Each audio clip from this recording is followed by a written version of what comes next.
What are the consequences of this pandemic for the logistics industry? Everybody knows COVID has severely changed the way we live, the way we interact with people, and how it is impacting the economy. There are, in addition, a whole set of logistical challenges in the background that people are not aware of yet. Logistics is a $10 trillion industry and employs hundreds of millions of workers worldwide. It is in charge of stocking our supermarket shelves with daily necessities, making sure we get our Amazon orders delivered on time, and providing hospitals with the much-needed PPE and medical supplies. Despite extraordinary circumstances, logistics professionals, freight forwarders, and truck drivers from around the world have been working some serious overtime to overcome the enormous difficulties posed by the coronavirus crisis. What are the consequences of this pandemic for the logistics industry? At the start of the pandemic, the sea freight sector dramatically limited the supply of space by using ad hoc cancellations of scheduled services known as blank sailings, much to the frustration of shippers that had loaded up their goods onto containers just to realize they weren't leaving anytime soon. This in turn triggered a huge demand for warehousing space, as those goods packed in containers needed to be stored while waiting for the shipping schedules to resume.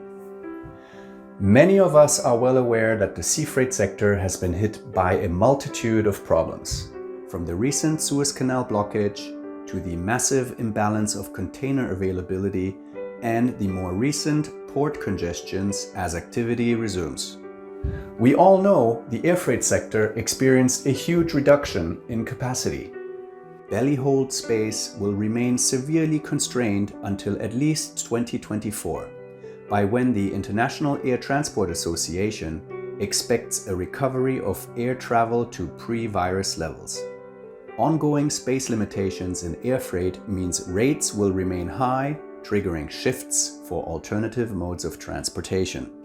With both sea freight and air freight facing space issues, old traditional transport routes have been revisited and put to the test again.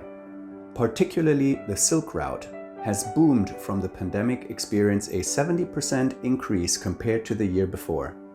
However, this alternative only answers to 3% of the space demand between China and Europe.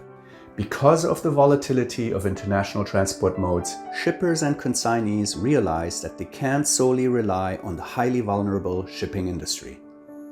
The key to their sustained business success is to find a right balance between transporting their goods from foreign markets and holding inventory within their local consumer markets. Keeping larger inventory will no longer be perceived as the devil. In fact, many of the finely tuned just-in-time supply chain systems will be replaced with business models incorporating buffer inventories and safety stocks. This will again result in increased demand for warehousing space to store the additional inventory. And because of a volatile long-haul international shipping system, more regional and localized supply chains will emerge from after the pandemic. Instead of shipping from across the world, companies will deliver from a neighboring country or even from the same country itself. The good news is, when products are produced entirely within a single country, the freight is typically touched 8 to 12 times within that country, which is 4 times the quantity compared to the goods being imported.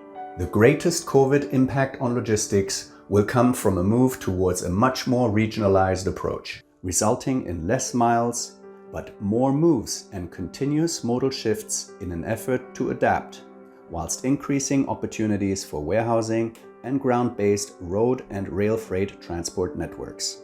The logistics industry facilitates global trade and relentlessly serves the needs of business and consumers, constantly connecting supply and demand around the world, and will continue to do so whatever challenges may lie ahead.